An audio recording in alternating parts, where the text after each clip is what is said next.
Bastidor CBN. Oferecimento WTC Ribeirão Preto, onde tudo se conecta ao seu mundo. Copema Empreendimentos. Sicredi, não é só dinheiro, é ter com quem contar. Loteamento Nova Itália. Novo lançamento Side. 997200768. Base Química. Responsabilidade com a vida. GS Inima Ambiente. Nós cuidamos de água. Nós cuidamos da vida.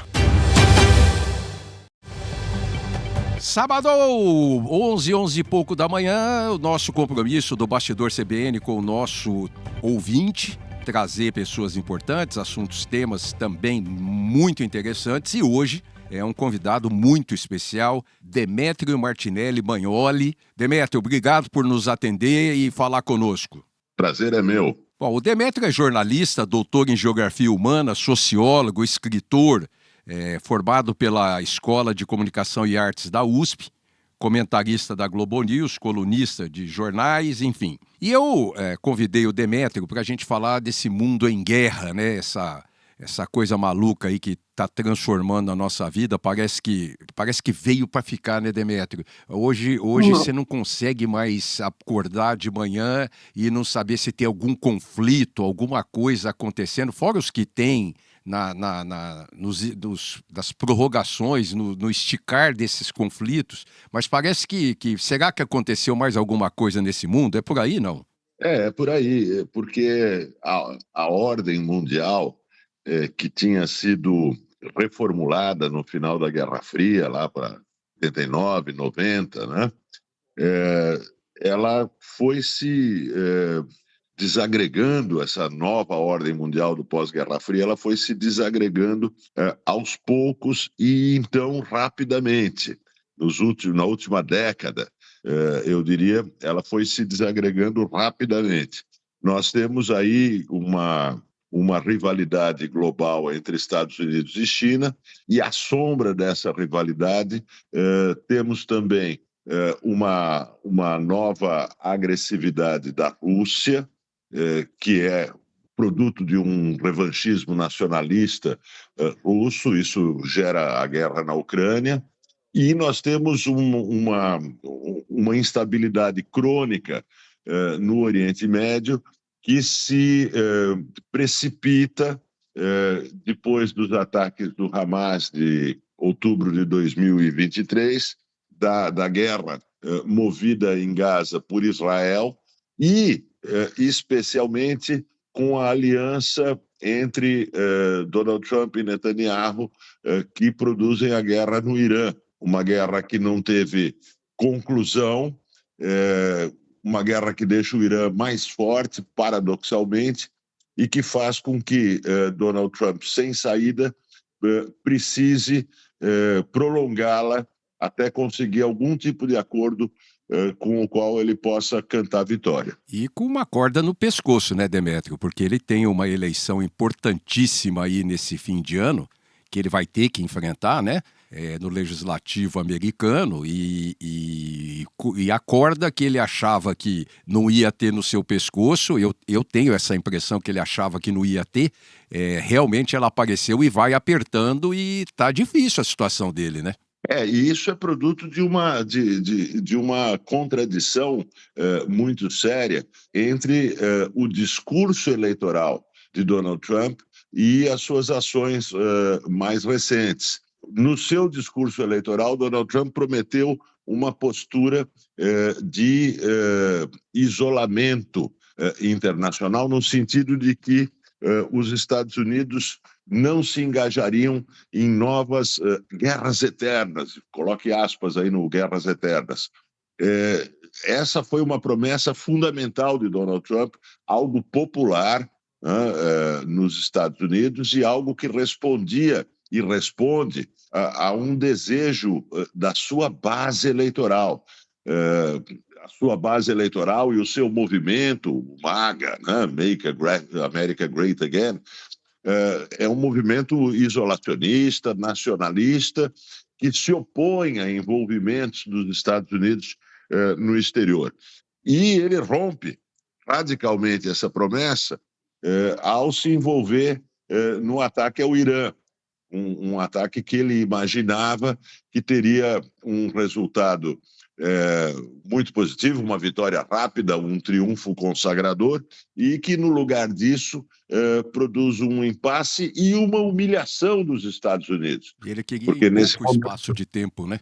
sim, ele acreditava que uma guerra rápida, e em grande parte Netanyahu de Israel o convenceu, né, de que uma guerra rápida decapitaria o regime do Irã e provocaria uma rendição ou a própria queda do regime iraniano.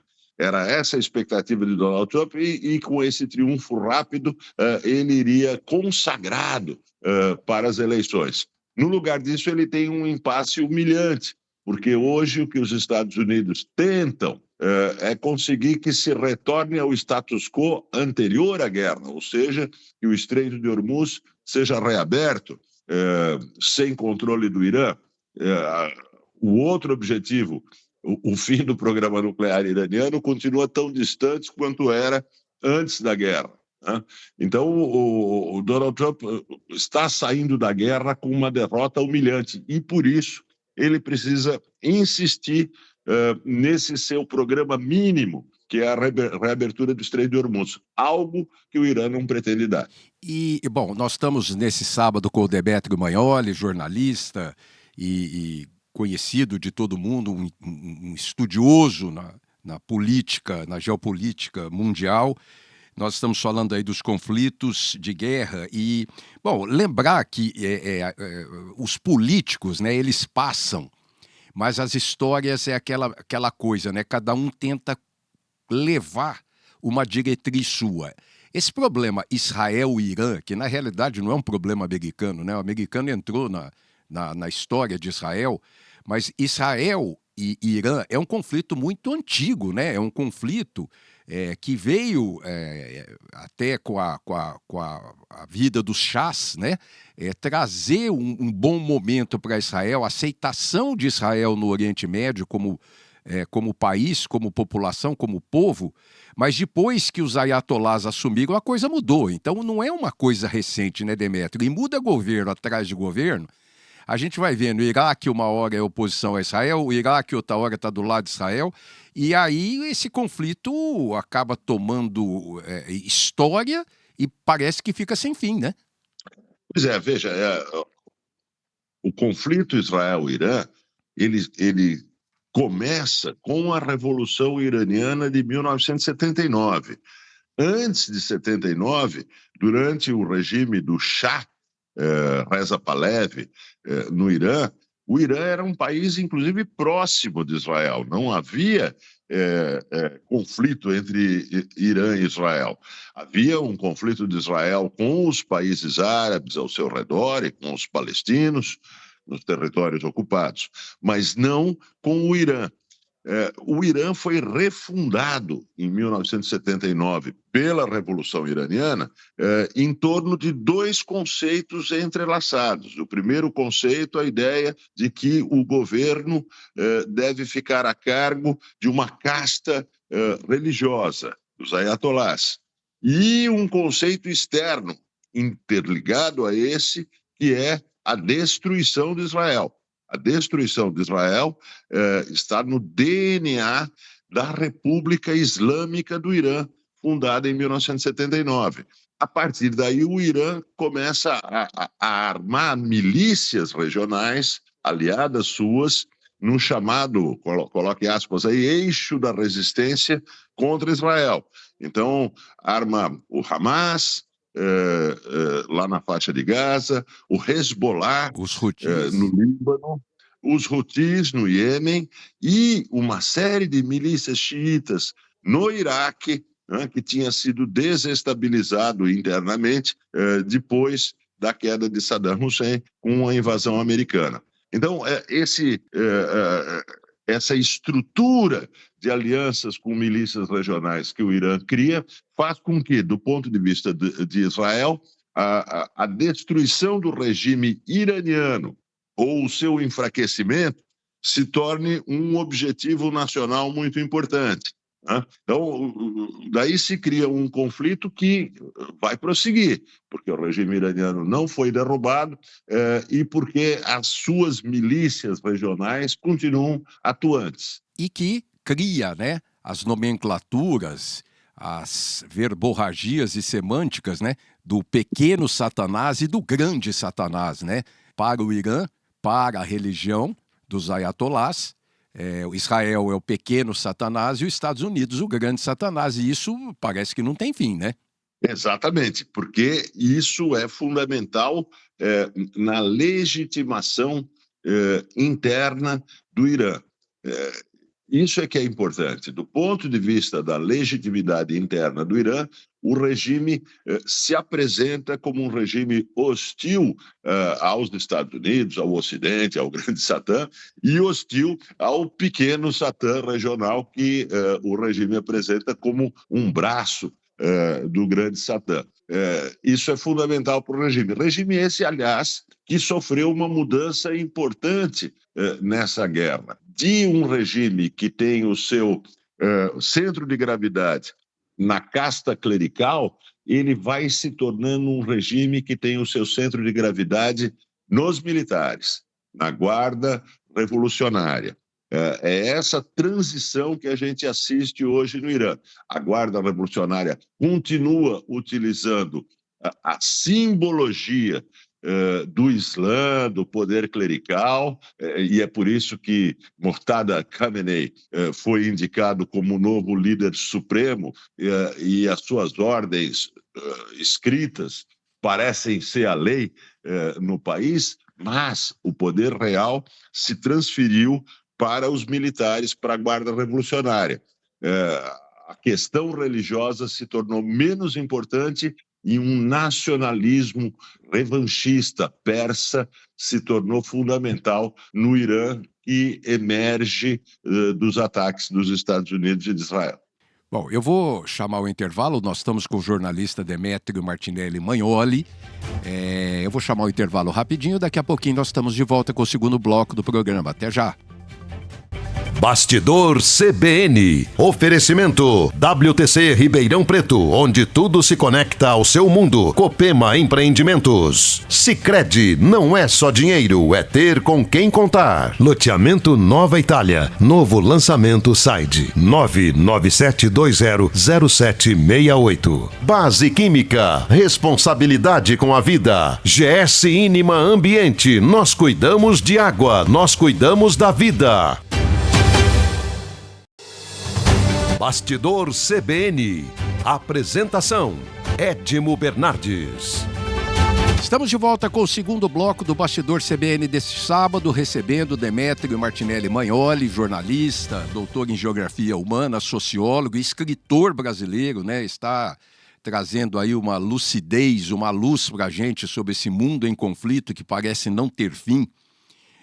A gente falou no primeiro bloco sobre Trump, sobre Irã, sobre Israel, e eu gostaria de falar um pouco agora, Demétrio, da Rússia com a Ucrânia, né? Também com histórias antigas, histórias carregadas, né? Porque se Irã e Israel, o Oriente Médio, tem muita história íntima e mudanças de lado ali, a coisa também não é diferente. Quer dizer, com a queda da Rússia kieviana em 1240, né? Hoje a Ucrânia, essa Ucrânia moderna, ela foi dividida em dois lados, duas esferas. A primeira oriental, controlada e anexada à Rússia, né? E a segunda ocidental, que inicialmente as pessoas nem sabem disso, né? A República Polaco-Lituânia, e a partir de 1772 pelo Império Austro-Húngaro até o fim da Primeira Guerra Mundial. Então, existe geograficamente, independente de interesses políticos, essa guerra, ela existe, não vou falar desde sempre, mas ela existe há muito tempo, né? Pois veja, a guerra, ela se apresenta como duas coisas completamente diferentes se toma o ponto de vista da Rússia e o ponto de vista da Ucrânia. Do ponto de vista da Rússia, e quando eu digo da Rússia, eu digo da elite política russa, de Vladimir Putin e do seu regime, do ponto de vista da Rússia, trata-se de uma guerra civil. Do ponto de vista da Rússia, a Ucrânia está, e essa é a narrativa mítica do nacionalismo russo, a Ucrânia está no berço da Rússia, berço medieval da Rússia. A Rússia nasceu na Ucrânia. Essa é a narrativa nacionalista russa e é com base nela que Vladimir Putin orienta o seu ataque à Ucrânia. Ele imaginava que o regime ucraniano cairia rapidamente, em dias ou semanas, depois do início da segunda invasão, né? A primeira invasão foi a invasão da Crimeia, lá em 2014, a segunda invasão iniciada em 2022. Qual era o objetivo de Putin? Reanexar a Ucrânia, ou, no mínimo, instalar um regime de protetorado na Ucrânia, um regime submisso a Moscou na Ucrânia. Isso é o ponto de vista da Rússia, que vê a guerra da Ucrânia como uma guerra de reunificação nacional. Vamos lembrar que tem uma frase célebre de Vladimir Putin, que é a queda da União Soviética, a fragmentação da União Soviética foi a maior catástrofe geopolítica do século XX, disse Vladimir Putin. Do ponto de vista dele, não se trata, o problema não é a União Soviética como Estado comunista. Do ponto de vista dele, o problema é a implosão da União Soviética como grande Rússia, né, como o antigo Império Russo. Esse é o ponto de vista da Rússia. Do ponto de vista da Ucrânia, a guerra não é uma guerra civil, é uma guerra internacional contra uma nação soberana. Né? Aí tem toda essa história a qual você aludiu sobre as várias tentativas ucranianas de se tornar uma nação soberana. Já teve períodos em que foi, períodos em que não foi ao longo dos séculos, mas do ponto de vista ucraniano, desde 1991, com a desagregação da União Soviética, a Ucrânia é um país soberano que procura se aproximar da Europa e que procura a proteção da OTAN contra a Rússia. Então, guerra civil ou guerra internacional contra uma nação soberana? São essas as duas narrativas que emergem desse conflito, que é o primeiro grande conflito internacional, né, porque os conflitos da antiga Iugoslávia foram de fato uma guerra civil, é o primeiro grande conflito internacional na Europa desde a Segunda Guerra Mundial, um conflito que envolve um Estado nuclear, que é a Rússia. Desde 1200 e 1700 e bolinha, né, a Ucrânia tinha sido dividida, o lado oriental ficou, vamos dizer assim, para o lado comunista, e o lado ocidental começou a tomar tendências europeias, tendências democráticas, né? E aí você falou em 2014 do ataque à Crimeia, mas que coincidiu com a saída do então presidente, o Viktor Yanukovych, que era o presidente da União Soviética e favorável ao regime russo, e que tratava de muito próximo com o regime russo, né? Então, imediatamente surgiu esse ataque à Crimeia. Exatamente. Veja, a Ucrânia, houve uma revolução popular na Ucrânia em 2013, 14, no final de 13 para 14, que levou à queda desse governo, um governo alinhado com Moscou, alinhado com o Kremlin. É isso que precipita o ataque russo à Crimeia, a anexação da Crimeia e a instalação de repúblicas, de enclaves separatistas no Donetsk, no leste da Ucrânia. Né? Essa foi a primeira invasão russa em 2014. A segunda invasão russa se dá em 2022, com a crença muito gerada pela retirada desastrosa dos Estados Unidos do Afeganistão, né? A crença de que não haveria uma reação ocidental a uma invasão completa da Ucrânia.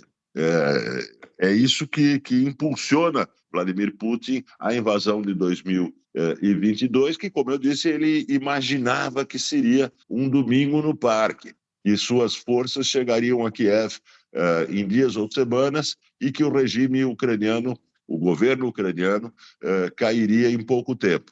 Não foi isso que aconteceu. O apoio ocidental indireto à Ucrânia permitiu a resistência ucraniana, e hoje a criatividade, a resistência e o heroísmo dos ucranianos fazem com que Vladimir Putin se encontre, ele também, numa situação muito complicada, porque ele não consegue atingir os seus objetivos, que hoje são objetivos já bem menores do que aqueles do início da invasão.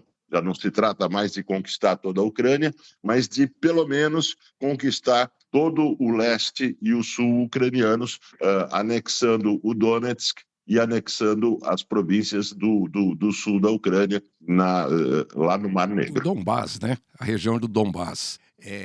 Nós estamos com o Demétrio Maioli, jornalista, nesse sábado, trazendo, como eu disse, luz para esse mundo em guerra. E Demétrio, engraçado, diferentemente disso que você acabou de falar, né?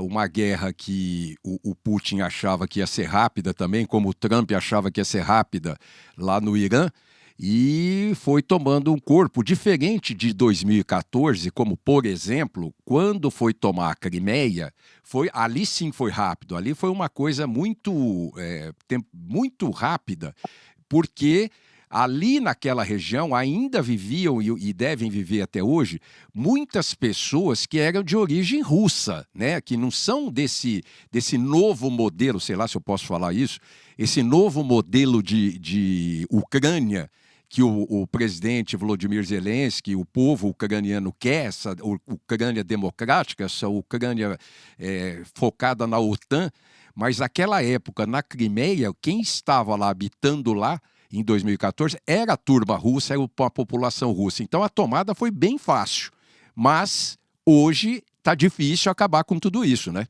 Sim, e veja, há uma relação militar, de estratégia militar que a gente pode fazer entre essas duas guerras, né? Tanto na Ucrânia como no Irã, potências nucleares muito poderosas não conseguem derrotar países que, do ponto de vista militar, são potências secundárias, são potências periféricas. Por que isso acontece? Porque a tecnologia dos drones, no caso do Irã não são só os drones, também mísseis balísticos, mas drones jogam um papel fundamental. A tecnologia dos drones mudou a guerra, mudou a estratégia e a tática de guerra. Então, uma potência secundária como a Ucrânia, uma potência secundária como o Irã, conseguem produzir uma situação de impasse militar pelo uso em larga escala de drones baratos no campo de batalha. É isso que faz com que as forças russas não consigam avançar no fronte leste. Bom, nós estamos chegando ao final desse Bastidor CBN deste sábado e eu quero agradecer o Demétrio Martinelli Maioli, jornalista, doutor em Geografia Humana, sociólogo e escritor brasileiro, e que nos trouxe o seu conhecimento, nos trouxe o know-how nessa geopolítica mundial. Demétrio, muito obrigado pela sua participação e conte conosco aqui. Foi um grande prazer, Edmond. Pessoal, sábado que vem, 11 horas da manhã, mais um Bastidor CBN, você não pode perder. Até lá! Bastidor CBN. Oferecimento WTC Ribeirão Preto, onde tudo se conecta ao seu mundo. Copema Empreendimentos. Sicredi, não é só dinheiro, é ter com quem contar. Loteamento Nova Itália. Novo lançamento Side 997200768. Base Química. Responsabilidade com a vida. GS Inima Ambiente. Nós cuidamos de água, nós cuidamos da vida.